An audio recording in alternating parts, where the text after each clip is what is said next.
बच्चों, ये सारी कहानी आपको मौखिक सुना दी। इन पाणियों में सारा इसी का निष्कर्ष है। अब क्या बताते हैं? गृह मूल मंत्र महबूब का एक सुनाओ मोही। पार्वती जी कहती है शिव जी को कि उस परमात्मा का समर्थ शक्ति का जो मूल मंत्र है वो मुझे बता दो। शंकर और पार्वती जी की जो कथा है वो गुरुदेव भगवान हमें सुना रहे हैं। और गुरुदेव भगवान कह रहे हैं कि ये जो कथा है, ये जो मंत्र हैं, जिस स्तर का अधिकारी इन मंत्रों को दान करेगा, ये कथा सुनाएगा, उसके मुख से सुनकर उस स्तर का लाभ सुनने वाले को अवश्य होता है। क्या कह रहे हैं परमात्मा? इसी प्रकार बच्चों, परमात्मा की अमर कथा जितना जिस तो सक्षम है उसके मुख से जिस सुनी जाती है तो उस सत्र का उसको लाभ अवश्य मिलता है। गुरुदेव कह रहे हैं ये जो परमात्मा की अमर कथा है, जिस स्तर का अधिकारी इस कथा को सुनाने वाला होता है उसके मुख से सुनकर उस कथा का लाभ अवश्य मिलता है। अब भाइयों और बहनों, सबसे बड़े जो अधिकारी हैं वर्तमान में इस अमर कथा को सुनाने के, कहने के, वे हैं सतगुरु रामपाल जी। इनसे बढ़कर कोई अधिकारी नहीं है। इनके बाद दूसरे नंबर के जो अधिकारी हैं इन कथाओं को सुनाने के, कहने के, वो हैं सतगुरु रामपाल जी से उपदेश प्राप्त उनके मर्यादित भगत। क्योंकि शिष्य अपने गुरुदेव के ज्ञान का प्रचार करेगा तो उसे कथा भी सुनानी पड़ेगी। गुरुदेव ने जो जो सत्संग में बताया वो सारी बातें सामने वाले को बतानी पड़ेंगी। तो गुरुदेव के बाद में यदि इन कथाओं को सुनाने का कोई अधिकारी है तो उनका भगत है। कौन भगत? जो मर्यादित है। अमर्यादित भगत के मुख से कथा सुनने से सामने वाले को विशेष लाभ नहीं होगा, केवल हल्की फुल्की जानकारी होगी।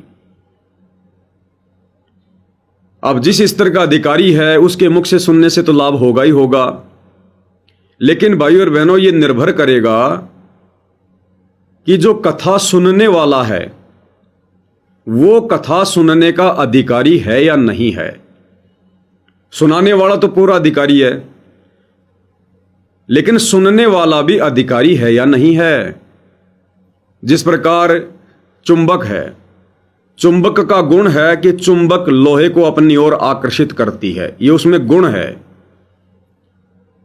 अब सामने लोहा भी है लेकिन लोहा जंग लगा हुआ है, या कोई दूसरी धातु है, सोना है, चांदी है, जो लोहे से भी कीमती है, इसके बावजूद भी चुंबक उस जंग लगे लोहे को अपनी ओर उस गति से नहीं खींच पाएगी जिस गति से बिना जंग लगे लोहे को खींचती है।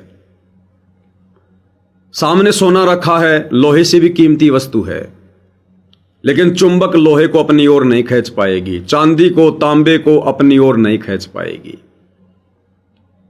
ठीक इसी प्रकार भाइयों और बहनों, सतगुरु रामपाल जी अधिकारी हैं, परंतु उनके ज्ञान का सबके ऊपर समान रूप से प्रभाव नहीं होगा, असर नहीं होगा।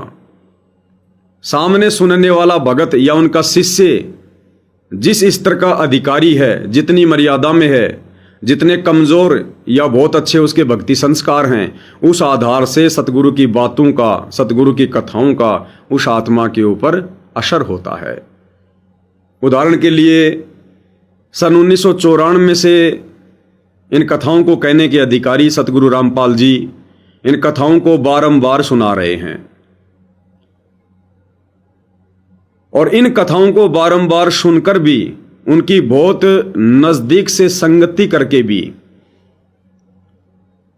आज संगत में 90% वो भगत जो गुरुदेव से बहुत पहले जुड़े हुए हैं, जो गुरुदेव के संपर्क में रहा करते थे, पुराने भगत हैं, आज उन भक्तों पर गुरुदेव के ज्ञान का, गुरुदेव की भक्ति का उतना असर नहीं है जितना असर सन 2014 बरवाला कांड के बाद या 2014 बरवाला कांड से 1-2 वर्ष पहले जिन भाई बहनों ने सतलोक आश्रम बरवाड़ा में जाकर दीक्षा ली थी, उन आत्माओं पर विशेष असर हो रहा है। और उन सभी आत्माओं को जो सुनने के अधिकारी थे, उन सभी आत्माओं को परमात्मा जी ने साध संगति से जोड़ दिया, क्योंकि हम प्योर लोहा हैं, हमारे ऊपर जंग नहीं लगी हुई है, जिस कारण से गुरुदेव ने हमें तुरंत खींच लिया, अपनी ओर आकर्षित कर लिया। हमारे ऊपर उनकी वाणियों का, उनके सत्संगों का, उनके मंत्रों का असर हुआ। और वो बड़े बड़े परम भगत, या यूं कह लीजिए पूज्य गुरुदेव भगवान का कलयुगी परिवार, उनके बेटा बेटी, भाई बंधु, रिश्तेदार, आश्रम संचालक, कोऑर्डिनेटर, उन आत्माओं का इतना अच्छा सौभाग्य नहीं है कि वो आत्माएं साध संगति से जुड़ सके, क्योंकि वो लोहा जरूर हैं परंतु जंग लगा हुआ। वो गुरुदेव के विचारों को गहनता से नहीं समझ पाए, गुरुदेव के मिशन को गहराई से नहीं जान पाए, गुरुदेव के सतलोक से चलकर इस पृथ्वी लोक पर आने के उस प्रयोजन को वो भाप नहीं पाए, अर्थात जंग लगा हुआ लोहा। चुंबक ने खींच तो लिया जैसे तैसे करके, परंतु चिपका के नहीं रख सकी, क्योंकि बीच में बाधा उत्पन्न हो गई, अवरोध उत्पन्न हो गया, जंग लगी हुई है। यानी अभी भी काल प्रेरणा है, संस्कार माड़े हैं, कमजोर हैं। तो सुनाने वाला तो अधिकारी होता ही होता है, लेकिन सुनने वाला भी अधिकारी होना चाहिए, तभी उस ज्ञान का पूरा असर होगा। तो आप जी साध संगत और सतलोक आश्रम कमेटी इस उदाहरण से भली भांति समझ सकते हैं कि कौन सा लोहा अर्थात संगत प्योर है और कौन सा लोहा अर्थात संगत जंग लगा हुआ है।